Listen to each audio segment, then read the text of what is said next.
To the noon, I'm Teresa Priolo in for Bianca. 3 people were killed in that shooting, including a 10-year-old boy. The dramatic scene playing out on the streets of Newark. It happened on November the 15th. The shooting victims were standing outside of a liquor store on the corner of Leslie Street and Chancellor Ave when gunfire rang out. Today, a big break in that case. Let's get right to Fox 5's Antoine Lewis outside the Essex County Prosecutor's Office with our top story this noon. Antoine. Teresa, these arrests, these 4 people are now behind bars. All the result, police say, of a multi-law enforcement agency. Let's show you whom we're talking about, the suspects. The first one is Amuta Thomas of Newark. The next one is going to be Fraquan Boykin Jr., also of Newark. Quayon Williams King. And then there's a 16-year-old juvenile whose picture was not given to us because of his age. They are facing multiple felonies right now, including 3 counts of first-degree murder. Now, police say they are responsible for a shooting last month in Newark on Chancellor Avenue, in which 3 people were killed, 2 others injured.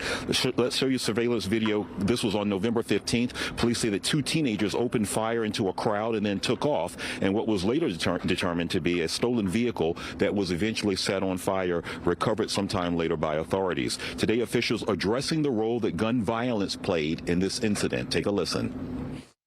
It's everybody's obligation to do what they can. We can't take guns off the street like we'd like to until they change the laws and prevent guns from being as readily available. Then that's going to be a fight we're going to have to deal with, but we'll continue to fight that fight. The youngest of the victims, 10-year-old Jordan Garcia, who was actually walking home from a rec center with his older brother. His football coach actually set up a GoFundMe page to help with his burial. Now, as far as the motive, as you come back to us live, police have yet to reveal that to us. And again, the 16-year-old right now is being charged as a junior, but the other charges that they are facing, again, include first-degree murder as well as conspiracy, possession of a stolen vehicle. This is continuing to develop, but this is the very latest that we have from you in Newark. We'll send things now back inside to you. All right, Antoine, thank you. And the Essex County Prosecutor's Office also offering an update on another shooting in that city, this one 8:30 last night. They say that it happened at a music video recording studio on Clinton Ave. 4 men were shot. One 20-year-old man pronounced dead at the scene. Another 20-year-old was pronounced dead at the hospital. The other 2 victims were treated and released. So far, no arrests have been made, but officials say this is an active and ongoing investigation. All right, turning now to the weather to see what's in store for us later this afternoon, and let's bring in Liv Johnson. Yesterday we were saying was pretty great, I mean, in terms of temperatures, and today you were talking about that wind, and we definitely felt it. Yes, that's really our only weather maker today. So yesterday we had some rain. Some of us had a little bit of snow. Today we don't have to worry about any precipitation, but we do have a wind advisory in place, at least out east on Long Island, in Manhattan, up into Westchester County, and up into Connecticut as well. But it's still going to be windy throughout all of New Jersey and up into the Hudson Valley. Right now, wind speeds between about 15 to 25 miles per hour consistently. You can see 22 here in New York and out on Long Island, but gusting closer to 40 miles per hour. We have 34 miles per hour in New York, 37 for Newark, 36 out on Long Island. And like I said, we're not under a wind advisory up in Poughkeepsie or most of New Jersey, but still getting some strong wind gusts, and that's going to last through the afternoon. Teresa? All right, Liv, thank you. More testimony from a Pennsylvania police officer today as the Luigi Mangione pretrial hearing continues. The officer detailing his attempts to alert the NYPD that United Healthcare CEO shooting suspect had been found. Fox 5's Lisa Evers live outside of the courthouse right now. And Lisa, what are you learning? Well, Teresa, this very thorough pretrial hearing for the accused CEO killer is now in its 6th day, and prosecutors this morning once again trying to portray that local police did everything right in not getting a search warrant when they searched Luigi Mangione's backpack. Now, Luigi Mangione was back in court today at the defense table after a day off due to the judge's schedule. His full legal team was at the defense table with him, including lead attorney Karen Friedman-Agnifilo. She was joined by her husband, Diddy lead defense attorney Mark Agnifilo.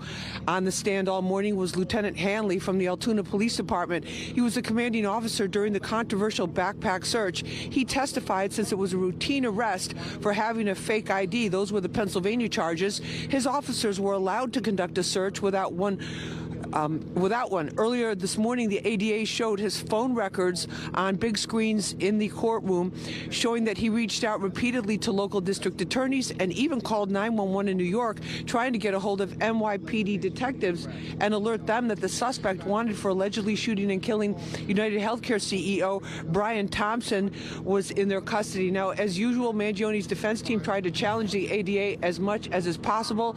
This high-stakes pretrial hearing is going to determine whether that backpack in particular will be allowed into evidence. That backpack containing a gun, 2 loaded magazine clips, a silencer, and a notebook that's been described by prosecutors in the past as a manifesto. We're back in court this afternoon. That's the latest here from 100 Center Street. I'm Lisa Evers, Fox 5 News. Teresa, back to you. All right, Lisa, thank you. We'll check in with you a little later. And just a short time ago, a federal judge in Maryland ordering the release of Kilmar Abreu Garcia from an immigration detention facility. This as he is fighting deportation. Abreu Garcia is the Maryland man whose case became a critical point in the immigration debate after he was mistakenly deported to El Salvador in March. He was returned in June only to be immediately deported again.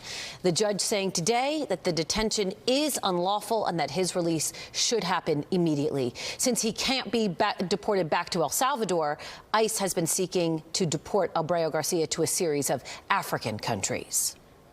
Next at noon, free universal childcare was one of Mayor-elect Zohran Mamdani's major campaign promises. Today, he's making his case for the program and how it would change the lives of cities' families. Plus, it's being called the largest retail theft ring in Queens history, and now authorities say they have busted it up.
Developing this noon, New York City Mayor-elect Zohran Mamdani reiterating his push for universal child care in New York City. He spent this morning at Little Scholars Child Care Center in Chelsea, where he played with the children and read to them. While pushing for universal child care, Mamdani has cited a successful program that has worked in Quebec. These are programs that not only strengthen our workforce, they not only help employers recruit new talent, they help them retain the talent they already have. And they give parents the confidence that they can build their lives and their futures right here in New York City. This would put money back in the pockets of families to spend in their local communities. Mamdani said earlier this morning he met with public and private sector business leaders on how they can make universal childcare a reality in this city. Developing now out of Queens, officials announcing the takedown of the largest retail theft operation in the borough's history.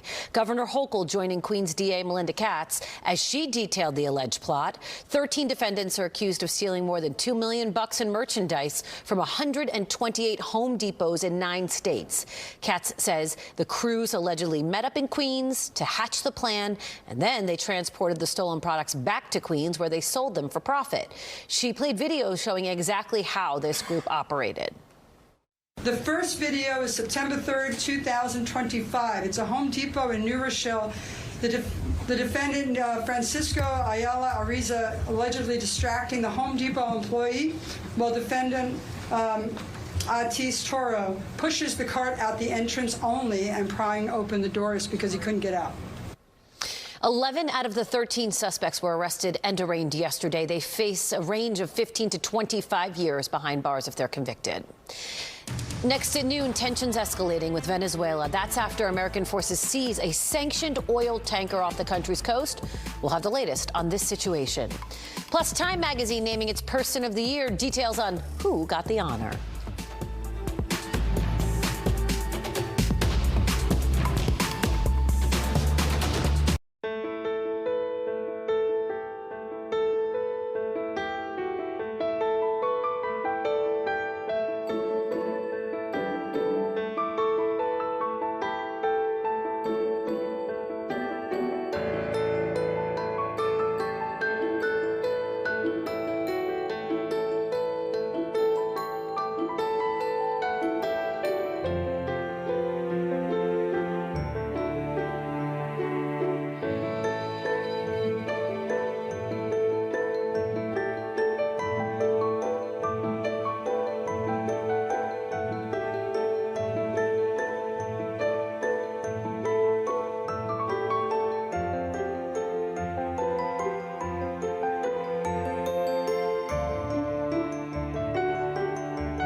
The Trump administration ramping up its pressure on Venezuelan President Nicolas Maduro and taking over a sanctioned tanker in his country's coast. Fox's Greg Palcott has more.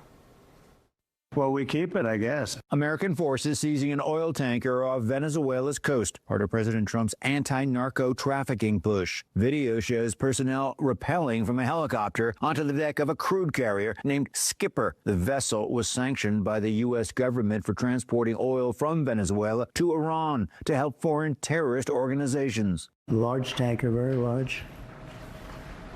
Largest one ever seized, actually.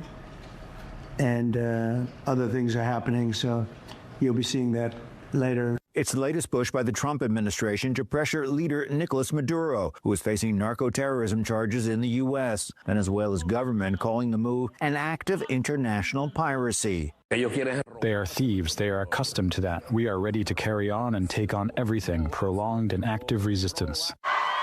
Meanwhile, Venezuelan opposition leader Maria Corina Machado appeared in public for the first time in 11 months in Norway. Hours before, her daughter accepted the Nobel Peace Prize award on her behalf. The Wall Street Journal reports Machado escaped Venezuela with help from the U.S., including a fighter jet escort to nearby Curacao and a private jet provided by the Trump administration. It was quite an experience, but I think it's worthwhile being here with you, telling the world what's happening in Venezuela. Machado was awarded the Nobel Peace Prize for mounting a peaceful challenge to the Maduro regime.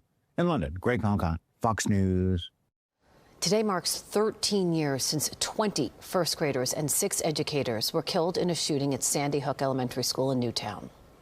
Connecticut lawmakers joining gun violence survivors and advocates in D.C. this morning to honor those victims and recommit themselves to fighting gun violence across the country. Democratic Senator Richard Blumenthal once again calling for a ban on assault weapons and ghost guns. He says he has been inspired by what he sees from younger generations. It may not come while we are here, but make no mistake, this new generation will lead us to winning against gun violence. According to figures released by Senator Blumenthal, 1.3 million Americans have been killed or injured by guns since December of 2012.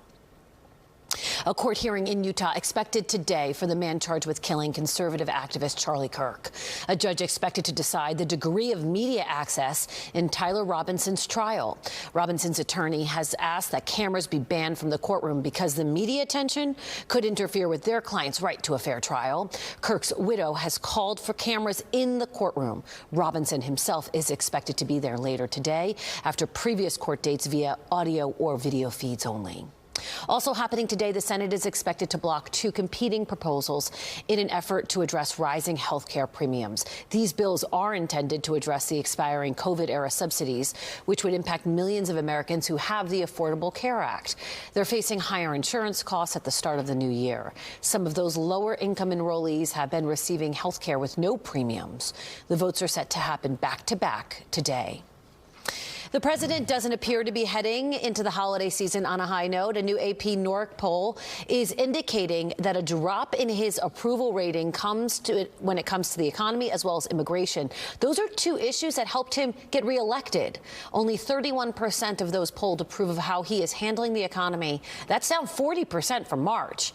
Those numbers also the lowest that they have been during his second term. The poll also indicates an 11% drop on the president's handling of immigration, and a 10% decline in how he is dealing with crime. President Trump's overall approval rating is at 36%.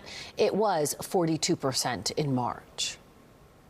Time Magazine's Person of the Year is actually a group of people. The honor this year is going to the architects of AI. This comes after President Donald Trump, who was named Person of the Year for 2024 after winning his second bid for the White House. He also got the title in 2016.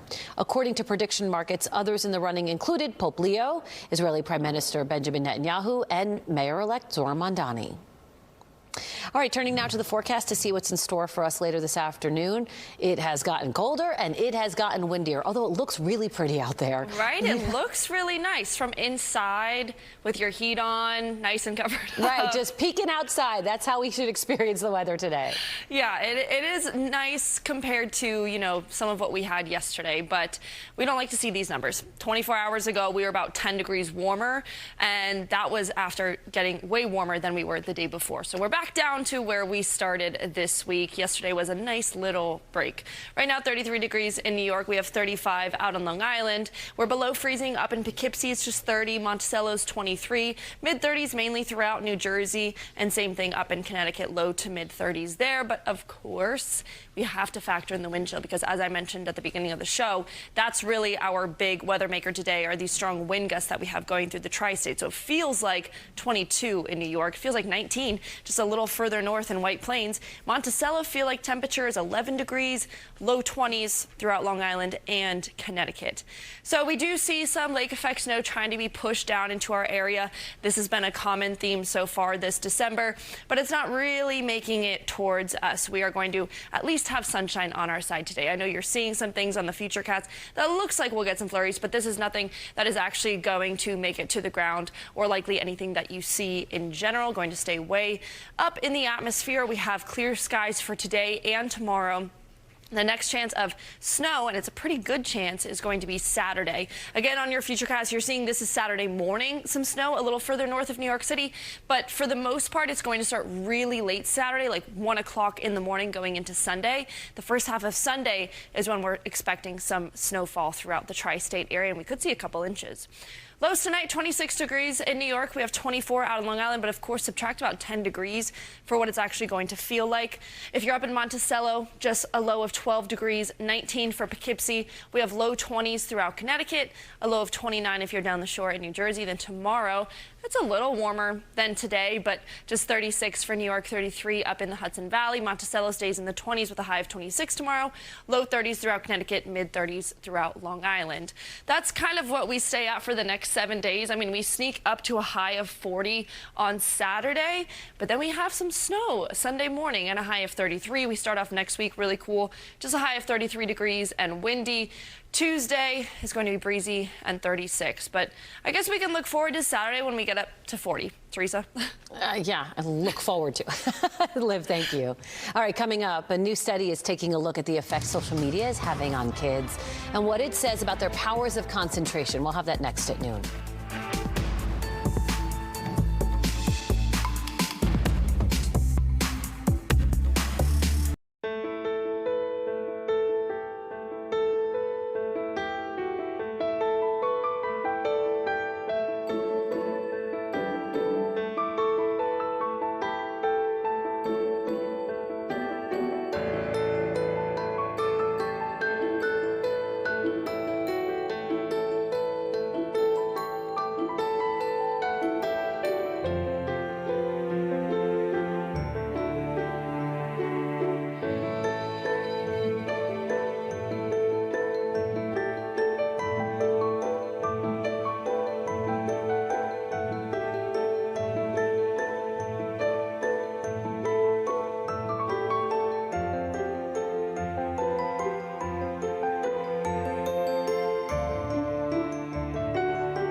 A new study finds social media may hurt kids' attention spans. Researchers, with the help of parents, followed more than 8,000 9- and 10-year-olds for 4 years. The 9-year-olds in the study went from an average of 30 minutes a day on social media to 2.5 hours a day by the time they were 13. The kids who spent a significant amount of time on social showed a gradual decline in concentration. Researchers say watching TV and playing video games did not impact their attention. Many young Americans appear to still be smoking tobacco or cannabis, even as edibles and vapes continue to grow in popularity. A University of Michigan study found about 1 in 7 youth and young adults surveyed use multiple nicotine and cannabis products. Researchers warn that this exposes them to higher levels of carcinogens and toxins, making it much harder to quit. The study appears in the journal, American Journal of Preventative Medicine. Netflix is now facing a class action lawsuit over its planned acquisition of Warner Brothers Discovery. It cites concerns that the merger would reduce competition among streaming services. Netflix already facing regulatory scrutiny, with some lawmakers saying this deal could lead to job cuts and lead to higher prices. Experts say combining Netflix and HBO Max, two of the biggest streamers, would be a game changer. If Netflix prevails, this is the moment that Hollywood turns from an industry into an app, because everything would be completely owned by Netflix. The distribution, the content, both past and present and future, and more importantly, the algorithm. Netflix responded with a statement calling the lawsuit meritless. It says buying Warner Brothers will allow it to expand production in the U.S. and would strengthen the entertainment industry. Amazon is expanding its same-day delivery feature for perishable food items to more cities. The company saying it's going to bring fruits, veggies, dairy, meat to 1,300 new cities and towns across the country. That brings a total service area to more than 2,300 locations. New York City began enjoying the fresh grocery delivery last summer. Amazon says it'll be expanding the feature to even more cities next year. And the holiday shopping season just became a lot easier for some busy commuters. Penn Station's first ever holiday market is now open. The pop-up shops are located on Amtrak's main concourse with gifts that would make just the perfect stocking stuffer. New and vintage music, beautiful prints to hang on the wall, handmade jewelry, books, you get the idea. You name it, they have it. The market is open daily from 11 a.m. to 8 p.m. and that happens through this Saturday. We want to make a quick correction to something that we mentioned in the Sandy Hook story just a few minutes ago. 13-year anniversary will happen this Sunday, the 14th. That's not today. All right, coming up, writing children's books for a good cause. Later at noon, we're going to meet the author who donates proceeds from his children's books to the Tamerlane Sanctuary in New Jersey. Plus, we have this. I was born where the mountains kiss the skies. Coming up, Gramps Morgan joining us live to talk about how you can give back to Hurricane Melissa relief in Jamaica. Many jobs are available with the City of New York today. Get connected to career opportunities as a teacher, school nurse, correction officer, taxi inspector, and more. Whether you're starting out or looking for a change, there's a place for you with the City of New York. Start right now at deliveringforyou.nyc or call 212-386-5000. Hiring professionals are waiting to help. Work with NYC is where you're meant to be. Hey. Deliveringforyou.nyc.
It's 12:30 now. Welcome back to the Noon. We have a lot more coming up here. Jamaican music sensation Gramps Morgan is joining me live in studio to talk about tomorrow night's Jamaica Strong benefit concert to help the island rebuild from Hurricane Melissa.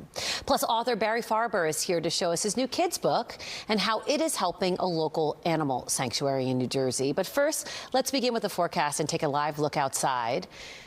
Looking outside now, it is a mighty cold and windy day out there, but it just looks picture perfect. I mean, only if we could just step inside the photograph. Let's bring in Liv Johnson. I mean, really, just with that sun shining, unfortunately, it's so windy outside. I know, barely a cloud in the sky, but when we focus on the positive, yes, we have a bunch of sunshine. It's just really bitter cold out there. Yesterday, we got back up into the 40s, and it felt almost like springtime.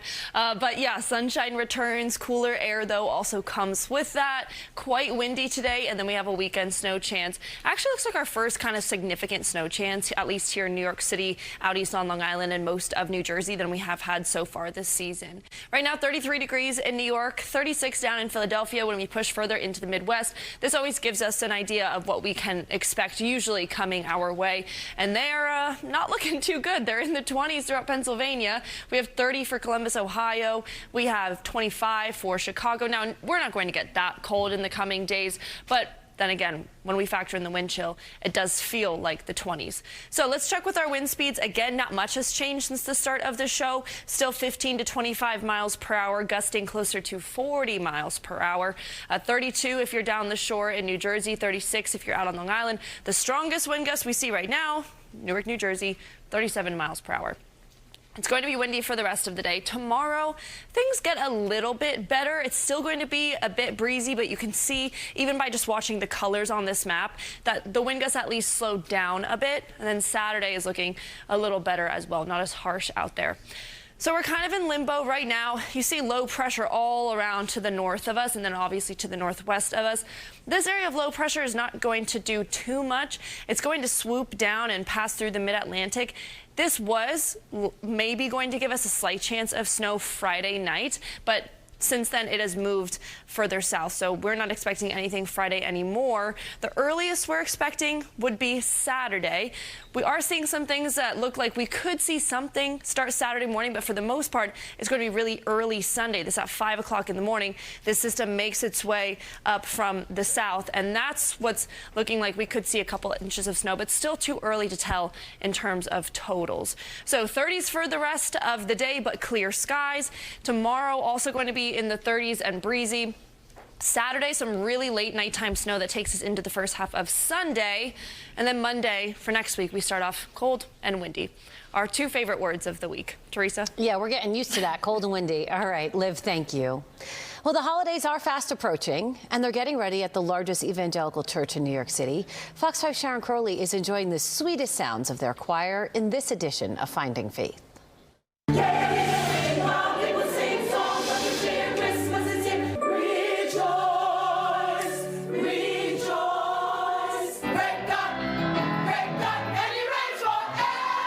The heavenly sounds you hear resonating from inside the Christian Cultural Center are coming from its world-famous choir. These faithful altos, sopranos, and tenors are the heart and soul of this Brooklyn megachurch. Choir director Kimberly Harley leads this group with joy. It just uplifts. It's like medicine. I mean, it's amazing what music does to you and how it just empowers you. And it's like a connection, you know, it's something, but like I said, it's from God. It is. It has to be. Remember, that's 1, 2, 3, 4, 5, 6. The choir practices all year round, and next year even plans to release Christian music. This Christmas season, choir practice includes caroling. Karen Duncan is an alto. I wouldn't change being a part of this choir. I wouldn't change having music being so impactful for me. Because when there's no music, when there's no sound in your life, I think it changes your experience of who you are and how you express yourself. You can see clearly what God can do in your life. Pastor A.R. Bernard founded the church nearly 50 years ago. He grew it into the largest evangelical church in New York City. In September, though, his son Jamal took over as the head of the church, ordained as the senior pastor with his father's blessing. Being a part of the choir is bigger than just singing. It's like, how do we help develop the individuals in that choir?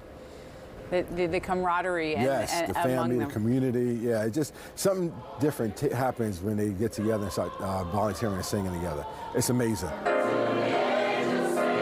Inside this room, they're practicing more than just music.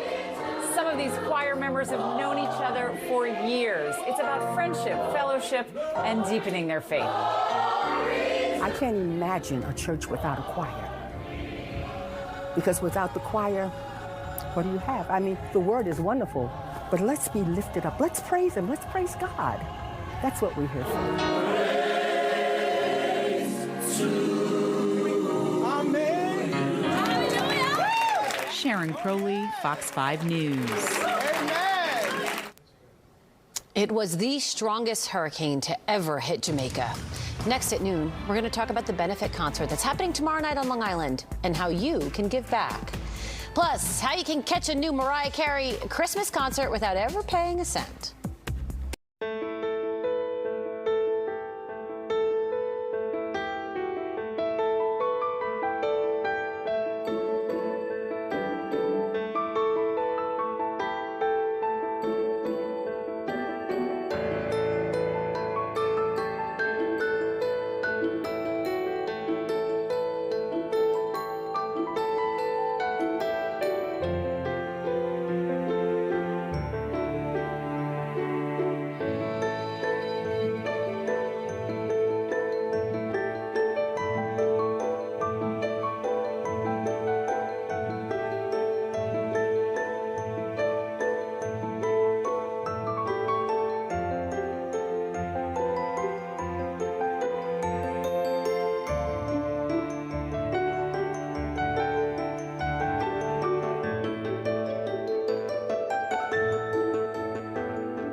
To your door.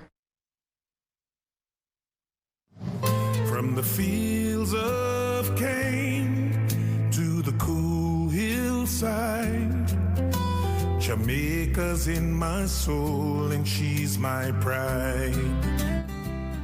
Well, that's the most perfect way to kick off this segment. That's, of course, Gramps Morgan, the king of country reggae and one of the Grammy award-winning artists taking the stage tomorrow night at UBS Arena for the Jamaica Strong benefit concert. Your ticket is your donation, and this star-studded concert is aiming to raise $1 million for those affected by Hurricane Melissa in Jamaica. It's been nearly 2 months since Melissa ravaged the island, the Category 5 storm causing catastrophic damage, widespread flooding, landslides, and it killed killed almost 45 people in just Jamaica alone. Dozens of other deaths have been accounted for all across the Caribbean. Melissa is the strongest hurricane in Jamaica's recorded history. Three-time Grammy award-winning artist, the king of country reggae himself, Gramps Morgan, joins us here. Thanks for being with us today. We appreciate it. Thank you. A voice like velvet talking about how much you love Jamaica. Yes, man. Jamaica, she's in our soul and she's our pride for many, many years, not only for the people of Jamaica, but for people that are from around the world, especially from the United States, that have went to Jamaica, took their family to Jamaica for vacations and enjoyed our fruits, our ackee and saltfish, our reggae music. So we're in a time of need and a time of healing. So this concert is just one of the processes and one of the things we're using to have everyone get a chance to say, hey, I want to be a part of this movement. So tomorrow night, Tomorrow night's the night. Yeah, we've done stories on the damage that this beautiful island has suffered. Yes. But what is it like? What are you hearing from the people there? How are they getting by? Well, I was on tour. I was on my my first ever country reggae U.S. tour, and we were touring. And let me tell you something, Teresa. What you see on television and social media is not what it is in person. It's 10 times worse. When I took a break off the tour and I went and saw for myself in a place in Montego Bay area up in the hills, and you see people in the rivers again, washing clothes, and that's always a part of our culture, but now it's volumes of people learning how to live from scratch the way Jamaica was 30, 40 years ago. So the devastation is crazy, and don't even talk about St. Elizabeth, where it got the brute of the force. And the healing process is going, people like Tyrese, people like Busta Rhymes, Bone Tequila, Buju Banton, we've come together so much as a unit. Everyone has put their egos aside, and you talk about, the visioneer who got the vision. All the radio stations in New York, G City from Roadblock Radio, that came together with Irie Jam and Shaggy and Sean Paul and said, let's do this together. Lexi and Sharon Burke from Solid Agent. So many people have put their egos for this one goal and one vision. So, is the vibrancy, when I think of Jamaica, not only from spending time there as a vacationer, but the people that I know that are Jamaican, there is a vibrancy, there is a colorfulness to them. Is it still there on the island, or has it been dampened a little bit by what has occurred with Melissa? That's a great question, Teresa. When you look at the smiles of our faces, I'm still smiling, right? You are, yeah. But you see, when I was there in Jamaica and I saw the people, the smile is still there, because no, we don't have gas stoves, but we still have wood. We still can cook on the coal fire. So the culture of the Jamaican people is now kicking in, that we know how to live with very limitations. So it doesn't stop us, it doesn't stop our progress. But however, communication is a big thing. We can't text and communicate, and that's a big thing in today's society. We can't enjoy the small things by calling grandma to see if she's okay. So those are the things. So big up to everyone that's been donating, sending things to home, food for the poor, the Shaggy Foundation, the Buju Banton Foundation, the Morgan Heritage Foundation. So many people are coming together, and that's what's exciting to see everybody work together. And tomorrow night, this concert, Jamaica Strong benefit at UBS. Yes. The goal's $1 million. Are you going to surpass that? We're going to pass that. What's your prediction? Let's go to 3 million. 3 million. Heard it here first. Will you come back? When you get to 3 million, will you come back? I will come back. I will come back. Okay. They're wrapping me, but we could talk all day long. We know you have new music coming out. Yes. When that comes out, maybe you come back. We'll do a whole nother. Absolutely. I would love to. Thank you for being here, sir. We appreciate it. Good luck tomorrow night. Yeah, man. All right, and we'll be back right after this. Stay with us.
Jennifer Lawrence and Josh Hutcherson are expected to return to the Hunger Games franchise. Variety reporting the original stars will be coming back for the upcoming prequel movie, Sunrise on the Reaping.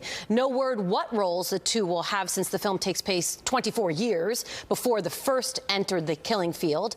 Sunrise on the Reaping is set to hit theaters on November the 20th. Taylor Swift appeared on The Late Show with Stephen Colbert and slammed some critics of those who complain about her most recent success. Take a listen. There are also corners that are like, give someone else a turn. Can't you just go away so we can talk about how good you were? And I'm like, I don't want to. She doesn't want to. The fate of Ophelia Singer appearing on The Late Show to promote her new Disney Plus docuseries, The End of an Era. And Taylor Swift, The Eras Tour, the final show, which will both set to debut on the streamer tomorrow. Swift also talked about the people she turns to for advice, which includes Stevie Nicks, Max Martin, and her fiancé, Travis Kelce. The songstress announced her engagement in August.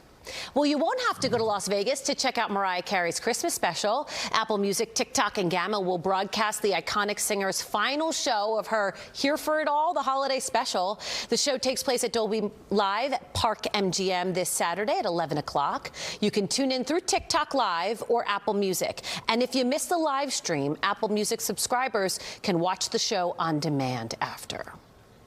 Well, writing children's books for a good cause. Next at noon, we're going to meet the author who donates proceeds from his children's book to an animal sanctuary in New Jersey. And then later on, sometimes wishes really do come true. How an original Wicked star surprised a young girl battling a serious illness.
Now.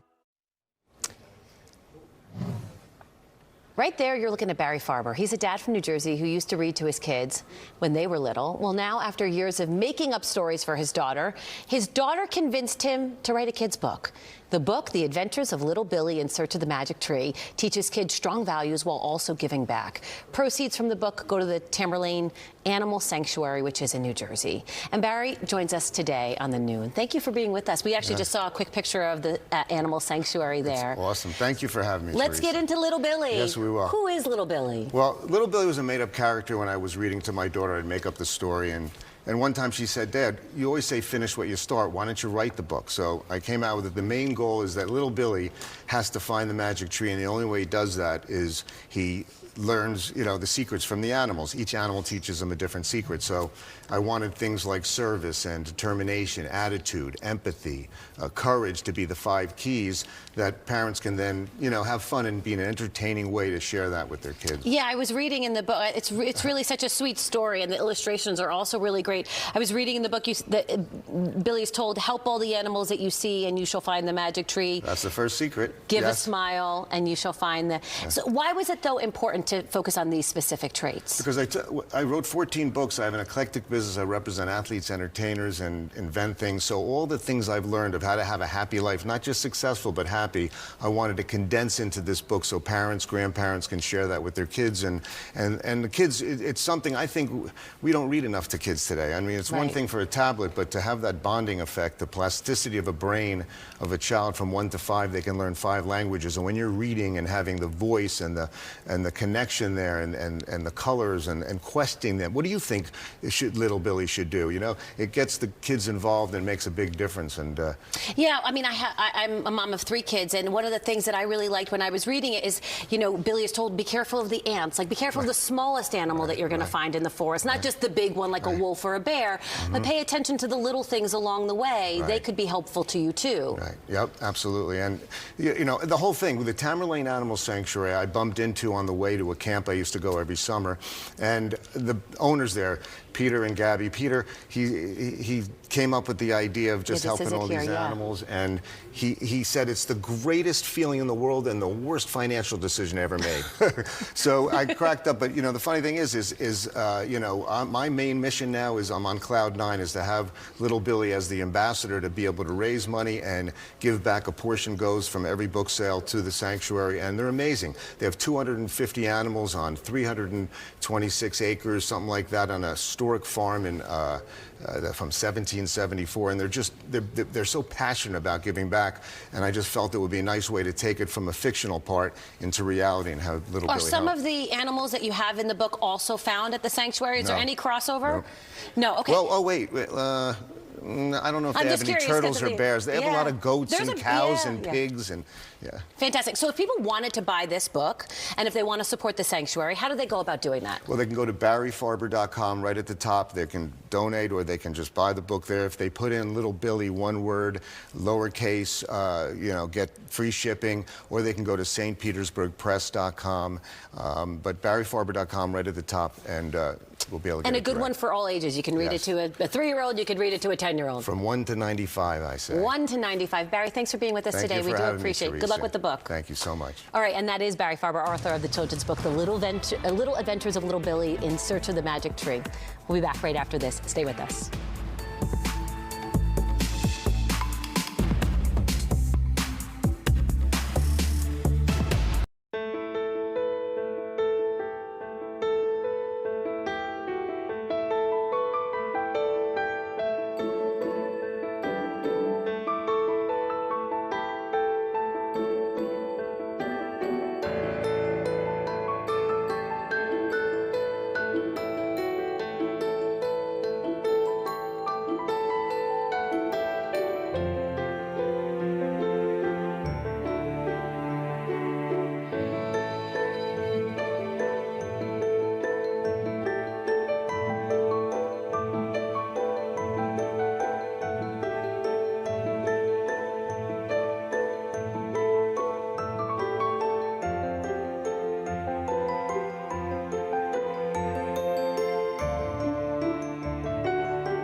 There was a ribbon cutting in New Jersey that's helping students in Newark, and it makes the community look good. Westside High School officially opened its salon and spa.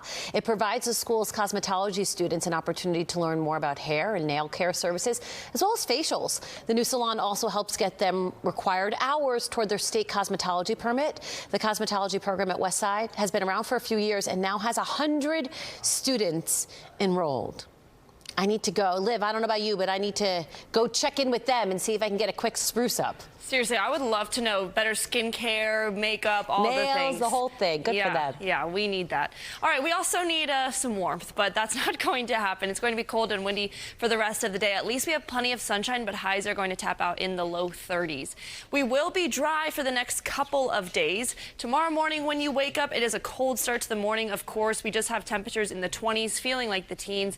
If you're up in Poughkeepsie, it's going to be the teens, feeling like single digits. Monticello, when you wake up and head out the door, you have single-digit temperatures. Still going to be kind of breezy tomorrow, but not as bad, and we hang on to that sunshine. Again, we're dry through most of the weekend. Late Saturday into Sunday, that's when we start getting some chances of snow throughout the Tri-State area.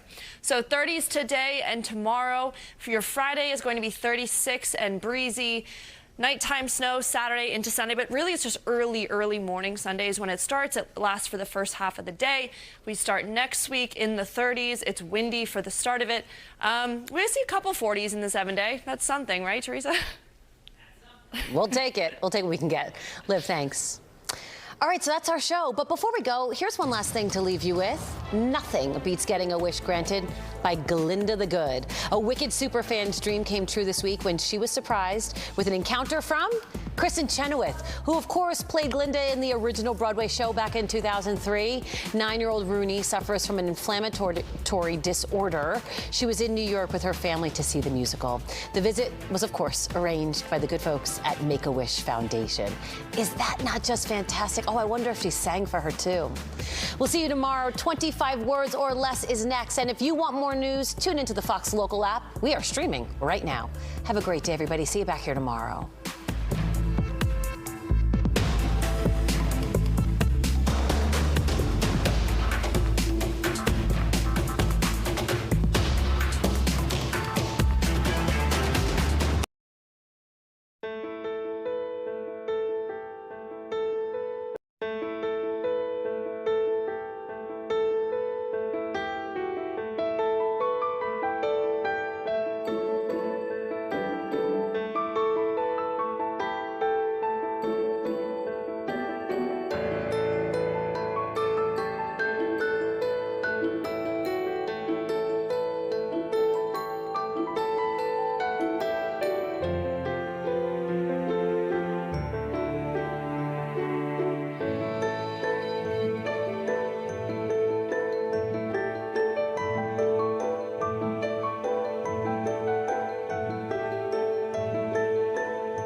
And welcome to Newsroom Live, everybody. I'm Linda Schmidt. I'm here with some of my colleagues. I got Vinny over to my right here. He's going to be operating the big board for me. I've got Alex over here. She's also helping to operate the big board. And then I've got Jonah to my left.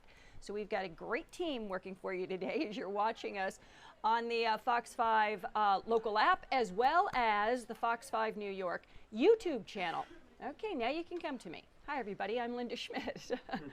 I am going to be your host for the next hour, and we've got a lot going on. You know, this is New York City, so we always have a lot of local news going on, But not only do we bring you the local news, we bring you what's going on nationally as well as internationally.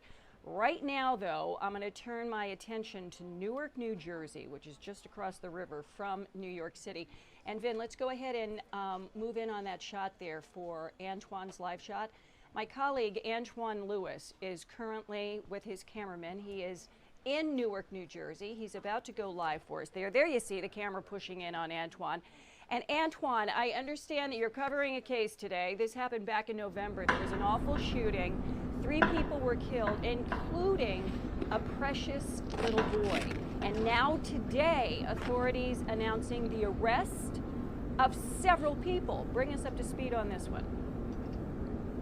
Linda, good afternoon. Good afternoon, everyone. 4 people are in custody in connection with this shooting. It was back on November 15th. Let's show you the suspects and then fill in some of the blanks, if you will. So take a look at the suspects that are now in custody. We are talking about Almuda Thomas, Furquan Boykin Jr., Quayon Williams King, and a 16-year-old juvenile. And because of his age, his picture was not made available to us. So these are the persons facing multiple charges right now, including 3 counts of first-degree murder. Let's show you some video because police say they are responsible for a mass shooting last month in Newark on Chancellor Avenue in which 3 people were killed, 2 others injured. There's actually surveillance video showing a wild scene from that night.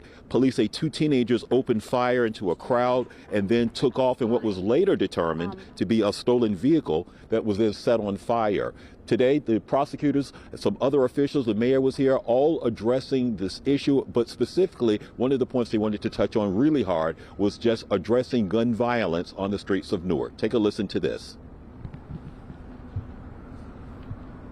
To do what they can. We can't take guns off the street like we'd like to until they change the laws and prevent guns from being as readily available. Then that's going to be a fight we're going to have to deal with, but we'll continue to fight that fight.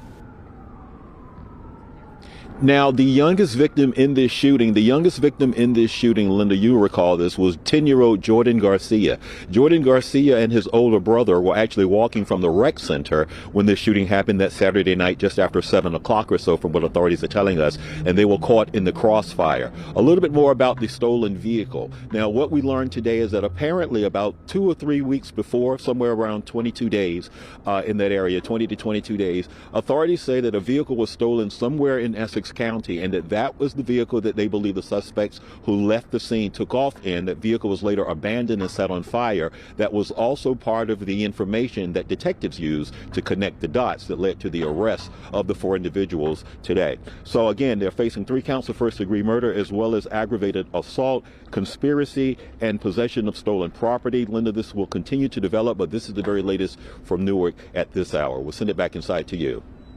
Antoine, before I let you go, we hear about these stories so often. You have these, some alleged gangbangers and others out there. They're shooting just randomly in the middle of the day, early morning, at night. It doesn't really make a difference. They have no care for life whatsoever. And then these poor innocent bystanders either get killed or seriously injured. And there have been so many stories when children have been hit. They've been the innocent victims in these random shootings. Absolutely, and what makes this story in particularly even more sad, Linda, in regards to Jordan Garcia, again, he and his brother were just playing basketball and were walking on their way home. His mother told our colleague, Richard Giacovis, at one point, that his football coach as well, was just talking about how this boy was just a 10-year-old kid. He was happy-go-lucky, and again, he and his brother, to your point, were just walking along. They were caught in the crossfire. We also learned that the 2 teams that are believed to have started this incident, the 2 that were shooting each other, they may have been targeting an individual. But again, that's more information that we're expecting to get as this case continues to move forward. But again, right now, authorities say that this was a cooperation of several multi-agencies were involved in making these arrests happen, and that was the information that they wanted to make sure they got out to the public, because the public, as you know, was demanding answers in this case. All right, Antoine, thanks so much. But every time I see that picture of that little boy in his football uniform, breaks your heart. It is breaks so your heart. Heartbreaking. All right, thanks so Breaks much, your Antoine. heart. We'll see you later on. Okay. Okay, now we're going to turn our attention to my other colleague, Lisa Evers. She is currently outside criminal court in Lower Manhattan, and she has been covering the pretrial hearing that's been going on since last week for Luigi Mangione. Now, his defense team, they have been in the process since a week ago, last week. They are trying to have really some critical evidence in this case that was collected. They're trying to have this thrown out. They want to block it from being presented during the trial when that trial eventually begins. So Lisa, I know you were in court again early today and you just came out. Just bring us up to speed today on what happened in court.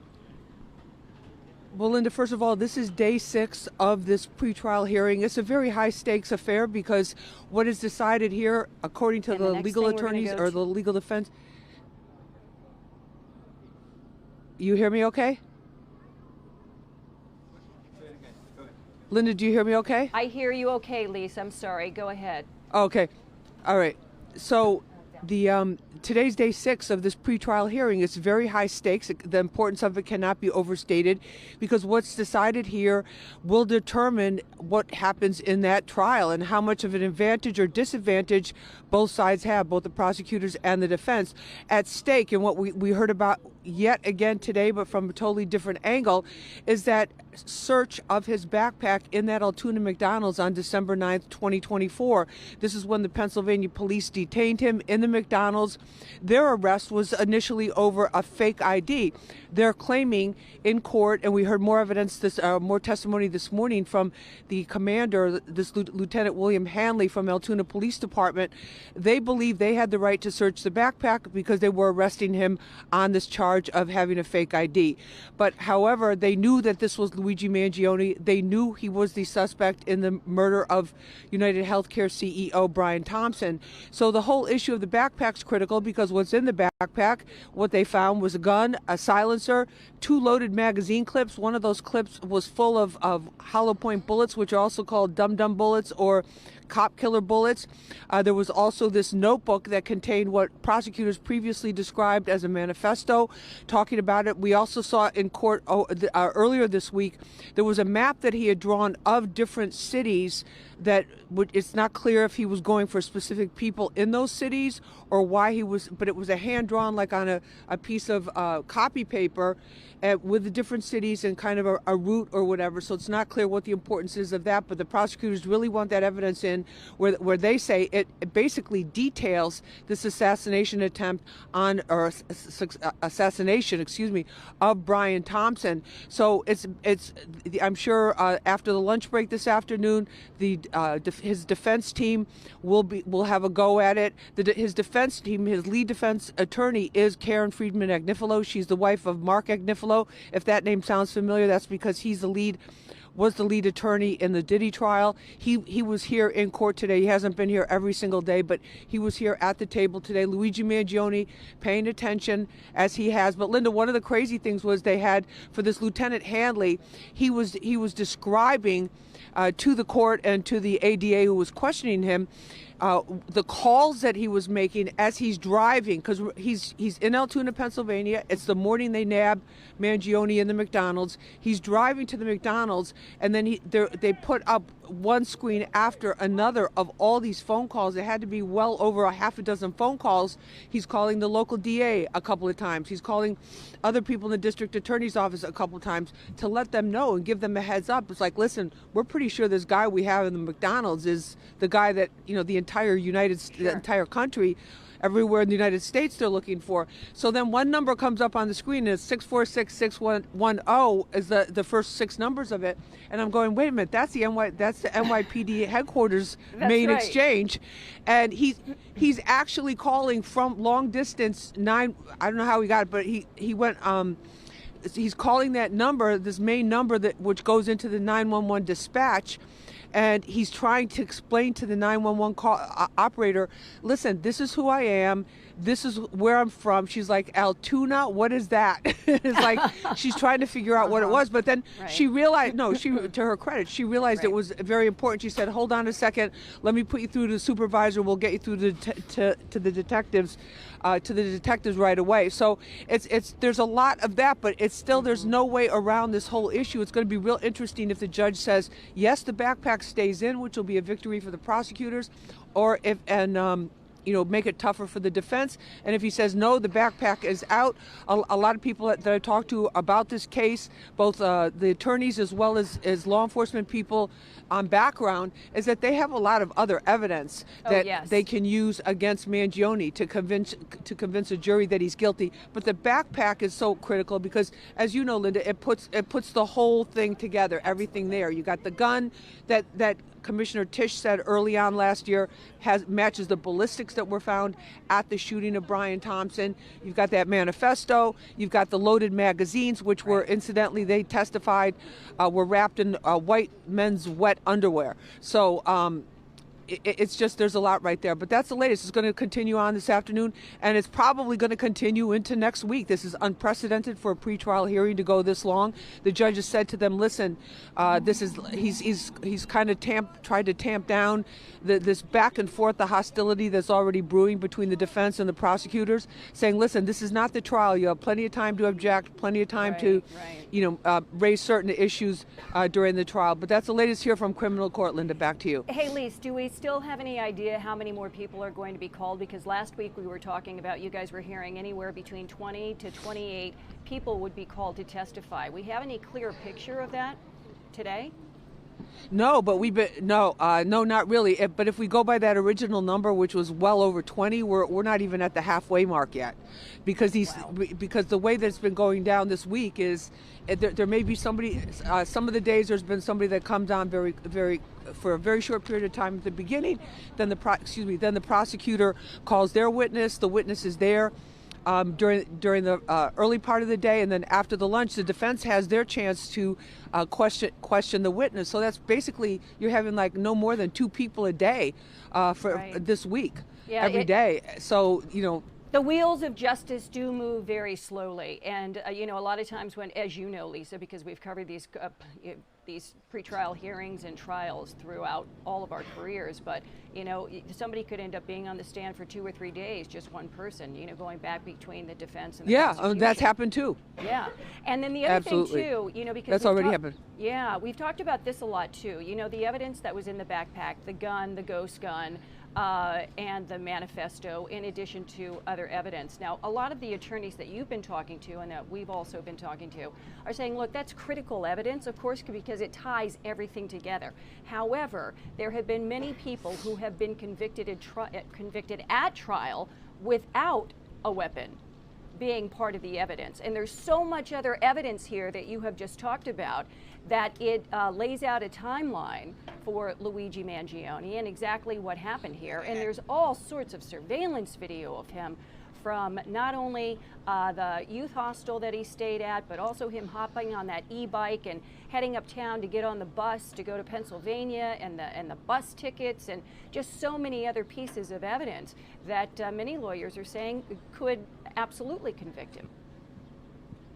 Well, no, and that's the other point too, and also the ballistic evidence. So, but it's critical. The backpack would make it much easier, especially in front of a jury, because sometimes a jury, oh, here's the gun. Then you have the NYPD ballistics department expert testifying. Well, these are the bullets that match the gun, and we know this because this is what the markings are on the bullet when it comes through that particular gun. So people think these 3D guns are completely anonymous because they're called ghost guns, but they're not. They can still track the ballistics. They can still tell what kind of gun a bullet was fired from. It's very highly developed science right now here, especially with the NYPD. So we'll see what happens, Linda, but there's a lot more. This is probably going to go into next week. Then what happens next, just to let everybody know, there's not going to be like a big aha moment in court where the judge goes, the backpack is in or the backpack is out.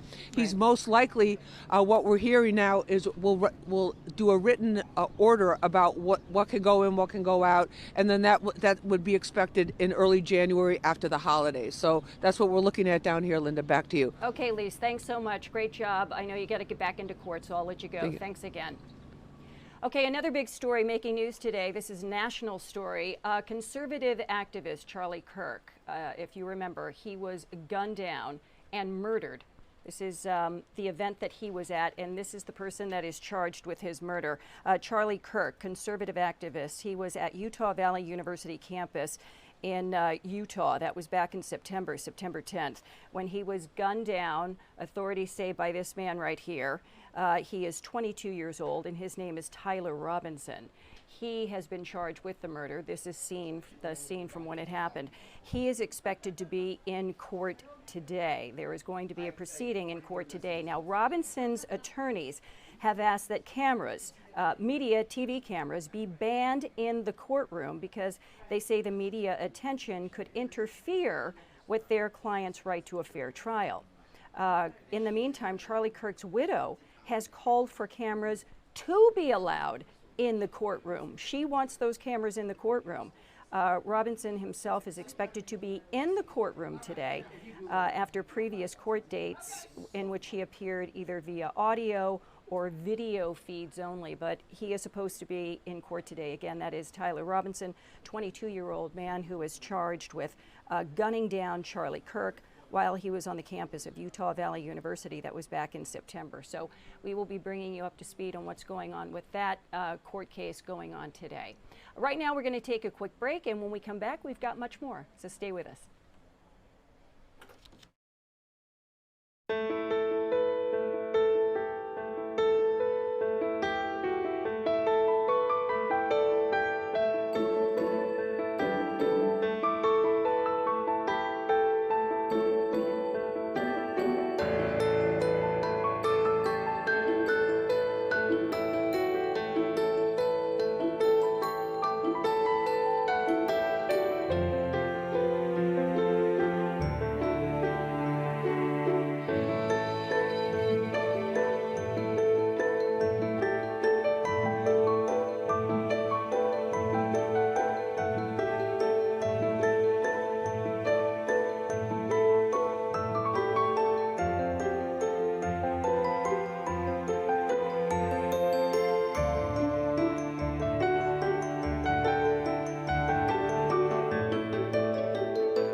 Hey, we're back covering Newsroom Live for you here today on this wonderful Thursday.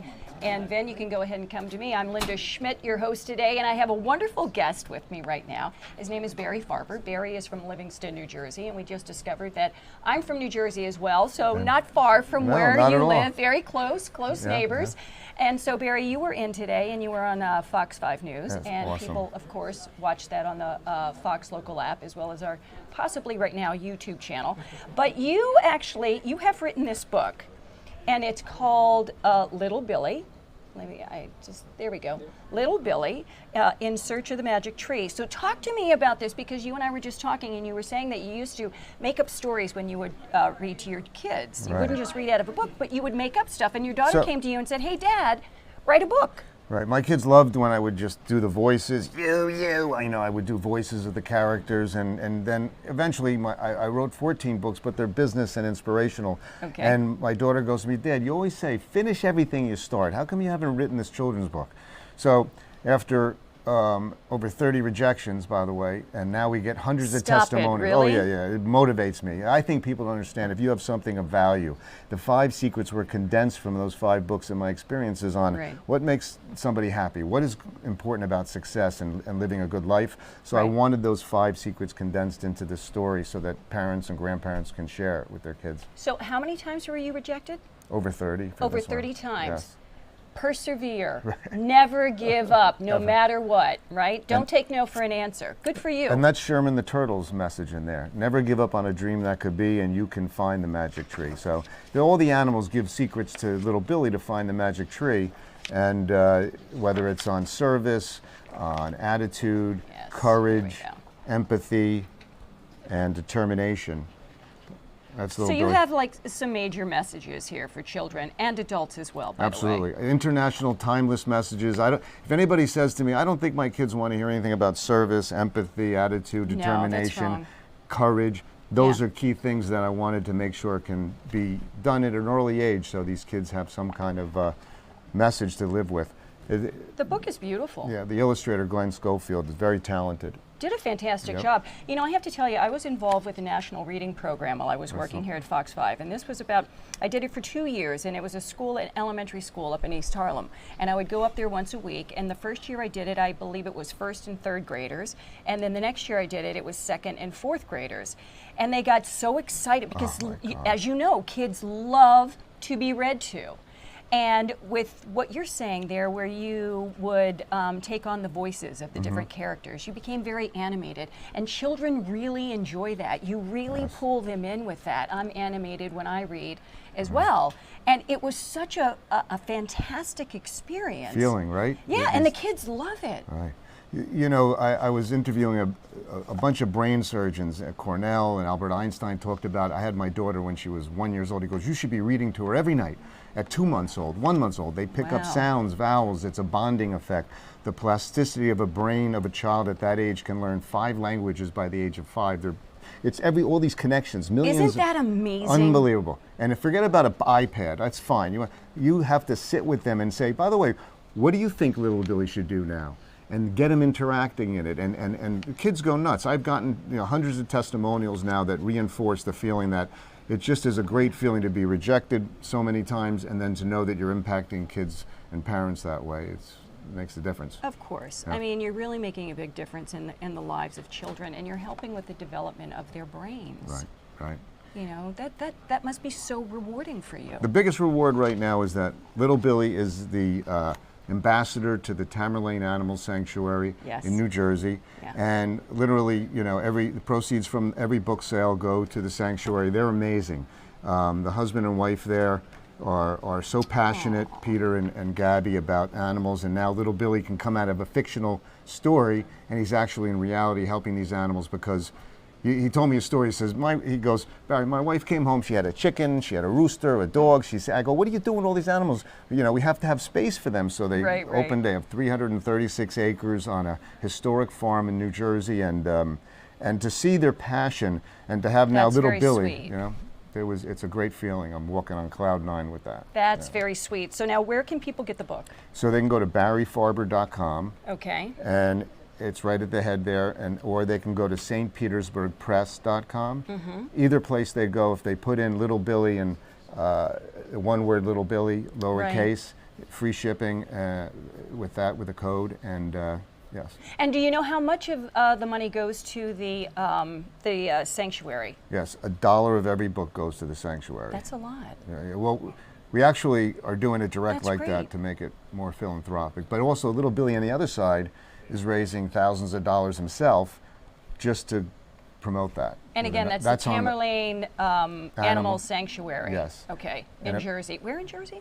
They're right next to Milford, Pennsylvania, right before the Delaware Bridge there. Oh, they're way out Route 80. Yes. Then, okay. 336 acres. Wow. And in addition to this, now you have written a lot of other books. Talk to me about those. So one of the first. You're quite the author. Yeah. Same book, different cover. No, but a lot of the same messaging. You know, Diamond in the Rough was a book I did did a television show on Comcast, did a audio program with it, and built it out.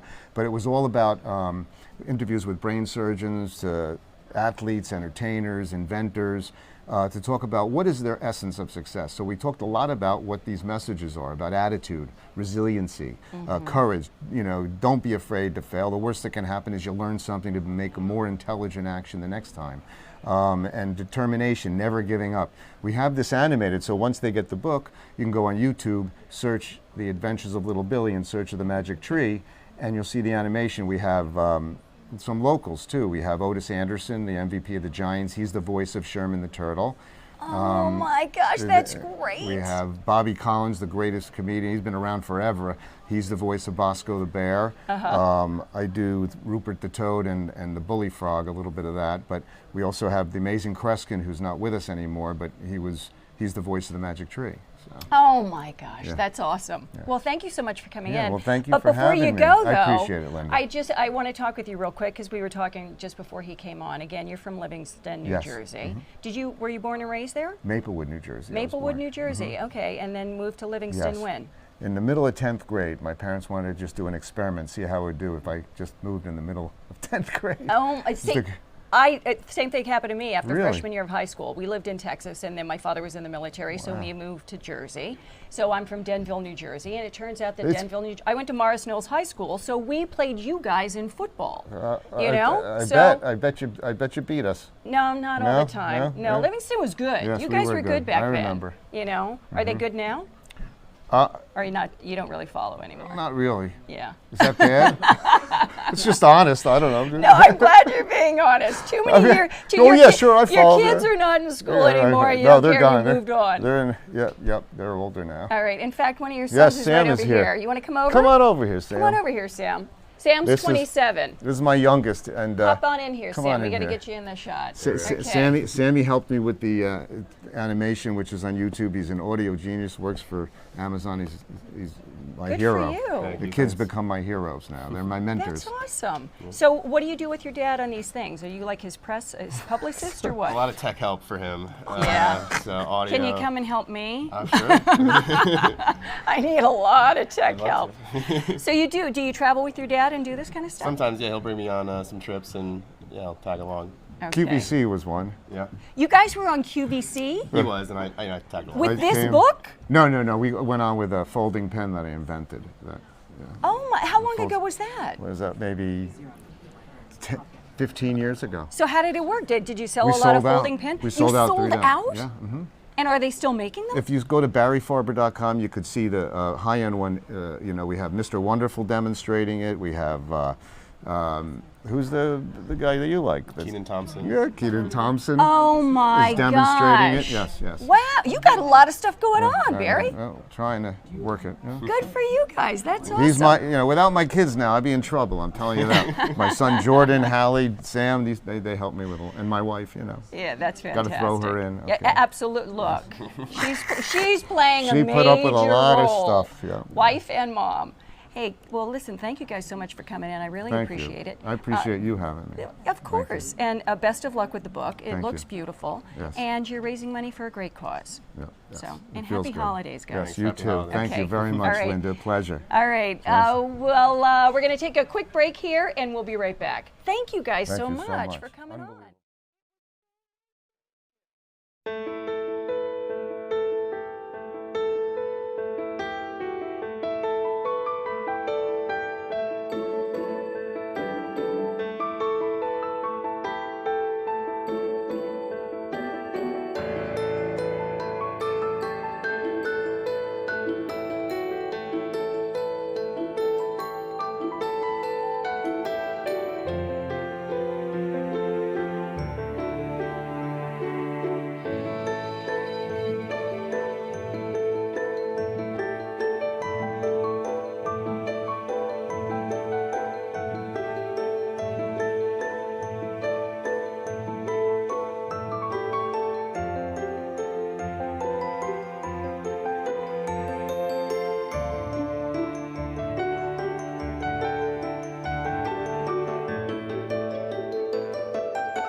And welcome back to Newsroom Live, everyone. I'm Linda Schmidt, your host here in the Fox 5 Newsroom on the Upper East Side in New York City on this very cold Thursday. Right now, we're going to go out to ELC 1 because White House Press Secretary Carolyn Leavitt is holding a news conference right now. It's the daily briefing that she has at the White House, and it's regarding a Venezuelan oil tanker that the U.S. government has seized as part of U.S. sanctions. So let's go ahead and take a listen to that. Every business outlet in the world is just chomping at the bit for a scoop or something on this Fed chair announcement. I'm not going to get ahead of the president. I know there's been a lot of reports about potential meetings this week with potential candidates. Look, as always, this is a decision the president himself is going to make. And I know there's a lot of reporting out there from anonymous sources who claim to know something. I would wait and see what the president himself does and announces, and I certainly won't be the one to get ahead of him on that. On the economy, can I ask you about it? Michael, go ahead. On the next Fed chair, does the president have an expectation that his pick will lower interest rates next year to his liking? I think the president has been quite clear about what he believes the Fed should be doing, which is lowering interest rates. I know there was a quarter-point reduction this past week, and the president was pleased to see that, but he thinks more should be done. Philip. Thank you, Caroline. On these advanced NVIDIA H200 chips, why is the president willing to allow China to have access to one of America's chief technological advantages? Look, I will tell you just a couple of things. The president put out his own statement on this, which I do think highlights his exact thinking. What you see from the president on Truth Social is most of the time what you hear from the president behind closed doors privately. He told President Xi that NVIDIA will only be shipping H200 products to approved customers in China under conditions that will allow for continued strong national security. The administration continues to maintain a strict export control regime, and we are ensuring that the Blackwell chip and other advanced technologies stay right here in America, and these H200 chips will only be sent to China after undergoing a security inspection here in the United States. Elizabeth. Thank you, Caroline. New York City Mayor-elect Rosanna Scotto put out a video recently telling immigrants in New York City they have the right to stand up to ICE. Are you concerned this will inspire New York City residents to resist ICE operations, and what will the Trump administration do if this happens? The Trump administration is definitely concerned about the rise in violence, in attacks, and physical threats that we have seen against our brave men and women who wear the ICE uniform.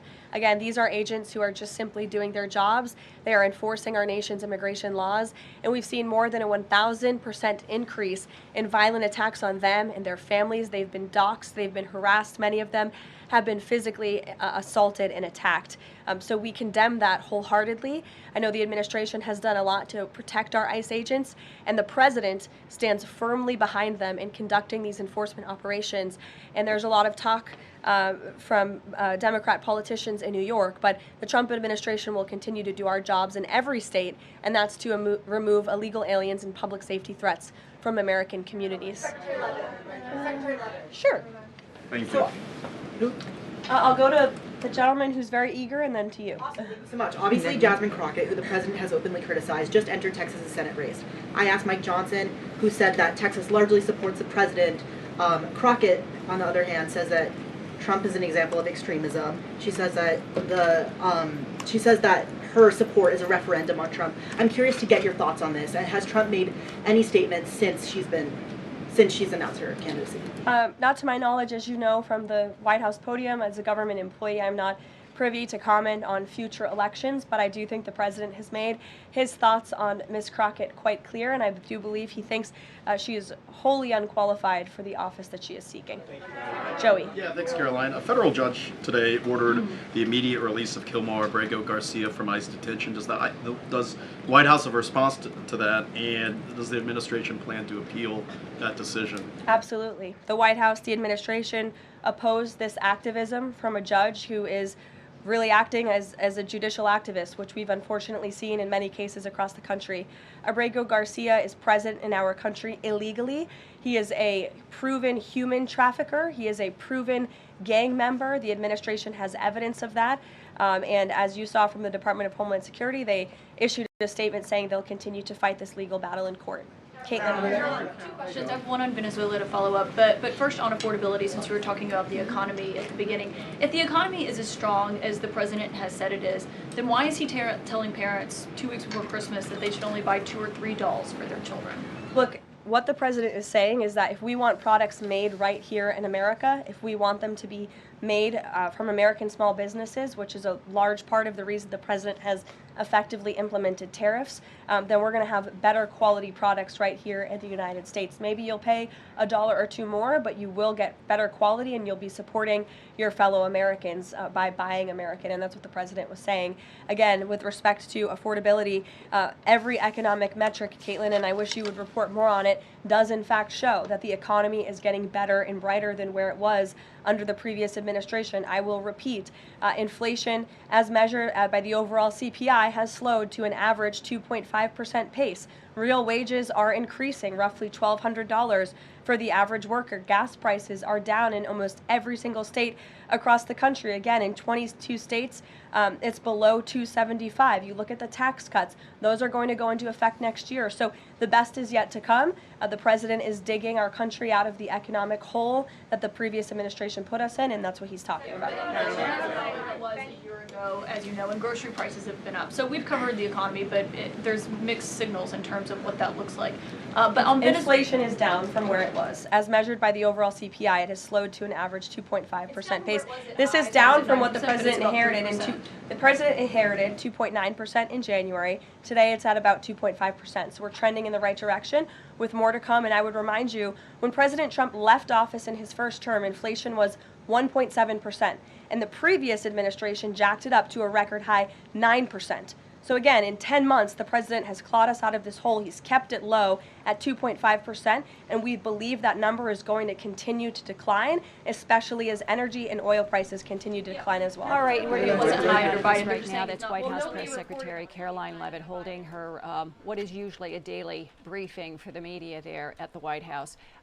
We thought she was going to be talking about the Venezuelan oil tanker that was seized by the U.S. government as part of U.S. sanctions. However, I think she might have talked about that before we went to that video. Today, of course, talking about a whole host of issues, as she does each and every day. For right now, we're going to take a break. When we come back, we've got a lot more, including what's going on with Governor Hochul, the race for governor, and Mayor-elect Zoran Mamdani here in New York City. We'll be right back.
All right, welcome back to Newsroom Live, everybody. I'm your host today until 2 o'clock. I'm Linda Schmidt. We are live for you here today from the Fox 5 Newsroom That's what you're looking at here behind me. You can see some of my colleagues busy at work today.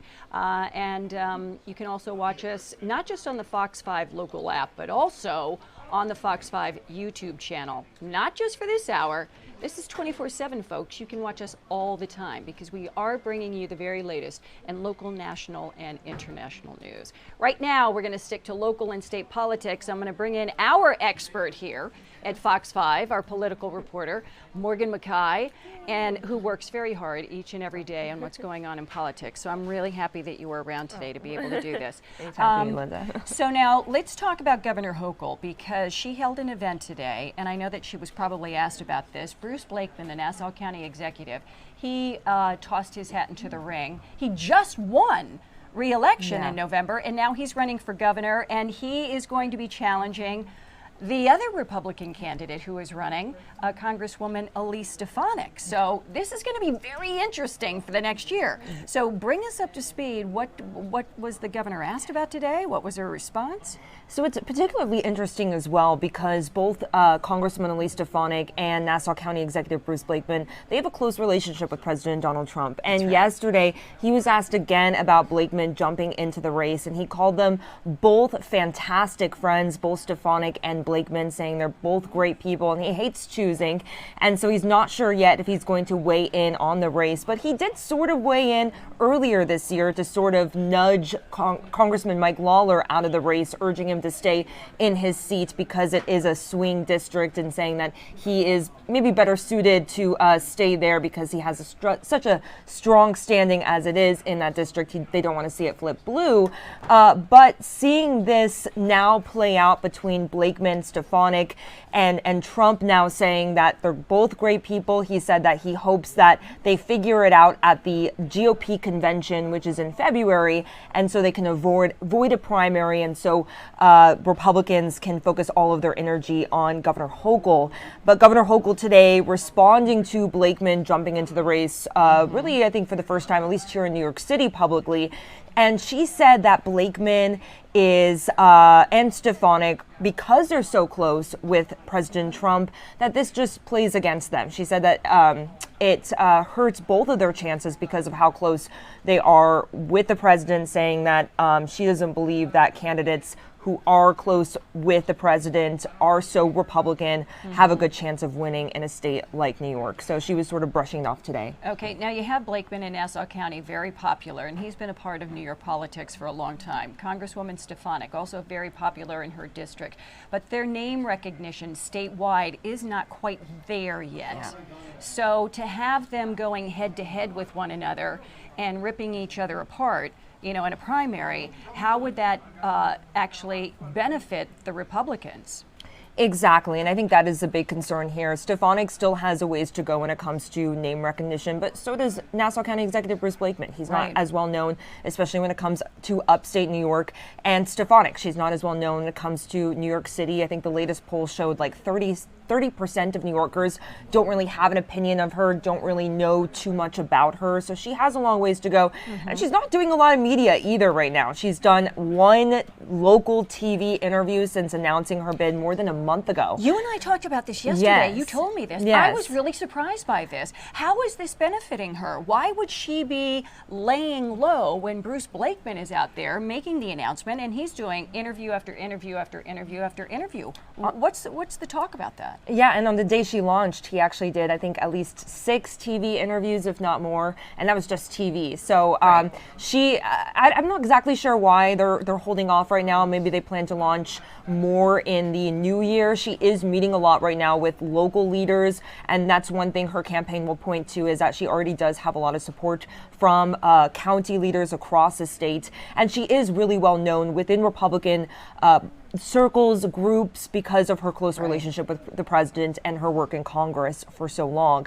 But at the same time, it's not a done deal yet. So I think it's always better, as you know, Linda, to do more media. And we've seen past campaigns, cough, cough, former Governor Andrew Cuomo, who thought he had it and didn't do any media and ended up losing the Democratic primary at first to Zoran Mamdani. So we'll have to see. We'll have to see if she sort of Okay. answers her campaign strategy in the new year. Yeah, I'm sure there will be a lot of developments coming up. Now we're going to move on to our mayor-elect Zoran Mamdani, who is a big proponent of universal child care. Talk to me about what was going on today, because he was at an event earlier today dealing with child care.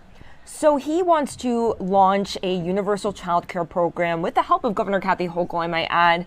This next year, Hochul is expected to release a lot of details in her State of the State, which she does a big address in January, and she's expected to release more of those details. And so he's been really harping on getting this unrolled, unveiled. And so today he spoke with business leaders actually about what they can do to unveil this child care program, because both Hochul and Mamdani are reportedly looking at increasing taxes on corporations and businesses here in New York. In order to fund this? In order to fund this. And they're expecting the price tag across the state to be about $14 billion.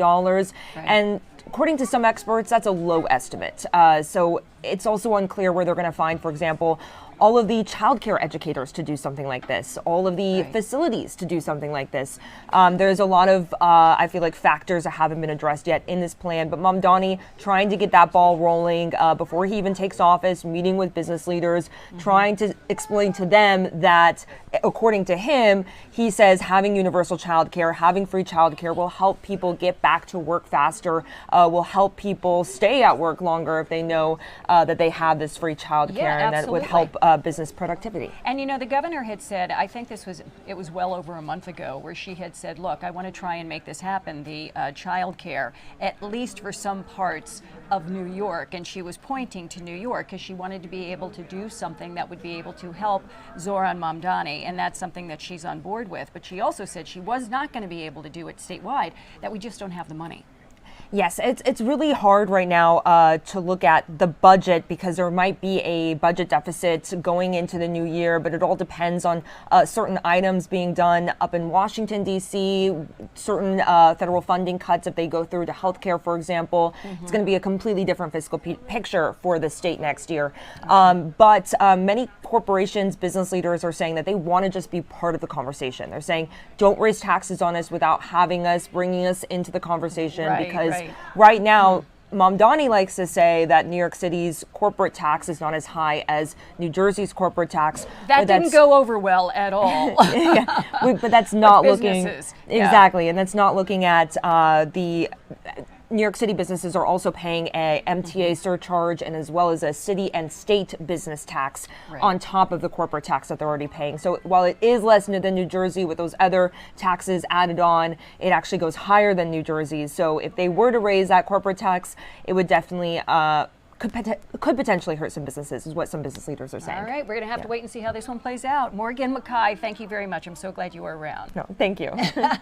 All right, when we come back, we are going to have more for you, including with my colleague Lou Albanese with Kicking and Screaming. I know you know what that is. We'll be right back.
And welcome back to Newsroom Live, everybody. I'm Linda Schmidt. We are live for you here today in the Fox 5 Newsroom. And now I want to get right out to one of my colleagues, Lou Albanese. He has this great show. It's called Kicking and Screaming. It's coming up immediately after we end our program here at 2 o'clock. And Lou is normally with our colleague Bianca Peters to do this. That's why you see that animation there over his shoulder in the monitor. Yes, there it is. Yeah, that's Bianca there on the left. There's Louis on the right on that animation. If So he has a you special guest couldn't today, tell. Anthony MSG, and you guys are talking about the New York Knicks. So, okay, Yes, we are. You're filling me in here Well- on the Knicks. They're the best sports team in New York right now, but That's correct. that's not really saying much. No. To be fair, yes, you're right. The rest of the leagues, the rest of New York is in a real downer. But the Knicks are actually very good this year, Lynn. They actually have a chance. They could win a title. They could do it. And by the way, They I hope could you. actually win the title this year. This isn't just There talk could because there they've could won be just a parade. There could be a parade at the Canyon of Heroes this spring for the New York Knicks. I can't even imagine. No, it's possible, Lynn. They actually are good enough to do it. Oh my God, that's fabulous. Okay, so Yeah, who are the standouts that we're talking about? Well, we're talking the best player in New York, maybe Jalen Brunson, outside of Aaron Judge in sports. Jalen Brunson is their star guard. Since he's been here, has put them into the top echelon of basketball. Karl Anthony Towns is another star. But more than that, Lynn, they play as a team. They have a good feel, a good five guys who move the ball around. They're not like a lot of these other teams, a lot of, like you see with stars. They actually play team basketball, and it's happening right now. And now they're on their way to Vegas to try to win another championship, the in-season championship. So things are going well there at the Garden. You know, it's interesting, and they've said this so many times, and they've said this too about the Yankees this season and last season. You have to play as a team. You cannot play as a big ego where it's all me, because even if you're a superstar, you can't do it by yourself. You've got to be able to bring in the entire team to make this thing happen and to do well and to win. That's exactly right. You see with the Yankees, Aaron Judge is the best player on the, maybe him and Shohei Ohtani, the best players on the planet, and Aaron Judge can't seem to win a championship, and Yankee fans are turning on him. Right. And I see it's the same thing. You could have all the stars you want, but sometimes you're better off with one or two and everybody else who plays well, who can do the little things, the defense, the little things that need to be done. And that's what the Knicks do. And Anthony, what's your take on all this? I mean, everything Lou said is correct. The Knicks right now are playing great basketball. We are playing as a team. Of course, Jalen Brunson, he's the best player. The Knicks haven't had many close games this year. Most games we've won have been by 15-plus points. But when the game is tight down the stretch, make no mistake about it, it's Jalen Brunson versus the world. Okay, so we've been winning. I say we like I'm part of the team. Hey, it's New York. We can say we. We do. We say we. So when it comes to the Knicks, it's always we with me. Yeah, I'm sure it is. So they've been winning by double digits most of the time so far this season. They have, and you know what's crazy? And I go to every single home game, and the Knicks are 11-1 at home, or is it 12-1? 11-1 at home, and really there hasn't been any good games. Every game we won by 15, 20 points, and I actually said after our last home win the other night, I said, I need a good game soon. No. I need to be sweating with 2 minutes left. And we haven't had that all season. And again, that's not a complaint, but I wouldn't mind a nice game, minute left, down by one. I need that right now. All right, you might want to enjoy the boring games first. Let that enjoy that for a while, because I'm sure those other nail biters are going to be coming. Oh, they definitely will be. I have no doubt about that. Hey, what is it like for the fans? Because you're out there for every home game. I would imagine they've got to be thrilled with all this. Yeah, no, Knicks fans are so excited, especially the fans like myself that have been there through everything. Like, make no mistake about it, the Knicks had a rough run for about 20 straight years, and since Leon Rose, Tom Thibodeau, Jalen Brunson came here, and now Mike Brown, the Knicks have been the talk of the town. That's fantastic. And you know the other great thing about it, too, is when the Knicks are doing well there by the Garden, all of those businesses benefit. The restaurants benefit, the merchandise stores benefit, and it's really a good thing for the city. It's good for local business. When the Knicks, last year. And I've said this forever, when the Knicks are good in New York City, there's nothing like it. Don't get me wrong. We love our Giants. We love our Jets. We love our Yankees. We love our Mets, New York Rangers. When the Knicks matter, there is nothing like it because New York City is a basketball town. Yep. It I've really, said that forever. well, it is. You know, you got the Garden right there, and that's just like a mountain of energy, you know, coming out of that place and the surrounding area whenever you got the Knicks playing. So, and then you've got the celebrities showing up at the games, so that always elevates it. You know, it's kind of like the Lakers. They've got the celebrities that show up for their games as well, but they're always right there courtside, you know, for the Knicks, just like the Lakers, right? Yeah, no. Celebrity Row at the Garden is cool, but sometimes I gotta make fun of them a little bit because, like, most of these celebrities never cared about the Knicks before they were good. Let's be honest here. It's cool to see them in the front row. It's part of the brand. It's true. But some of them, some of them are frauds, Lou. Oh, come on, Spike. Gotta get No, somebody. Spike's the man. Spike's good. Spike's the man. Spike is a great Knicks fan. Yeah. One of the best Knicks fans you will ever meet for sure. Yeah, You say the celebrity's a front runner? I find it hard to believe. What's that? I'm sorry. I was just going to say Spike Lee. You got to take him out of that because he has been there. Oh, of through course. thick and thin. Yes, no, Spike Lee is an incredible fan. He's had season tickets in the front row since I believe 1984 or 85. Right. I mean, it's in his heart. It's part of who he is. Okay, now you guys are called Kicking and Screaming there, Lou. You guys going to be kicking and screaming about anything coming up? Well, I'm not going to be getting kicked as often as I usually get kicked by Bianca. Normally, I get kicked about 5 or 6 times a show. And by the way, Lynn, you can tell which one is which. By the way, by the post, the thing there, you can tell which one is me and which one is Bianca. I just want to make sure. You know, it's really hard. graphic. Wait, let me put my glasses on there, Lou. Yeah, some people do get confused. Yeah. Okay. I know. There are some confusions out there. Which one's me and which one's her? Just want to make sure you can make it out. All right, listen,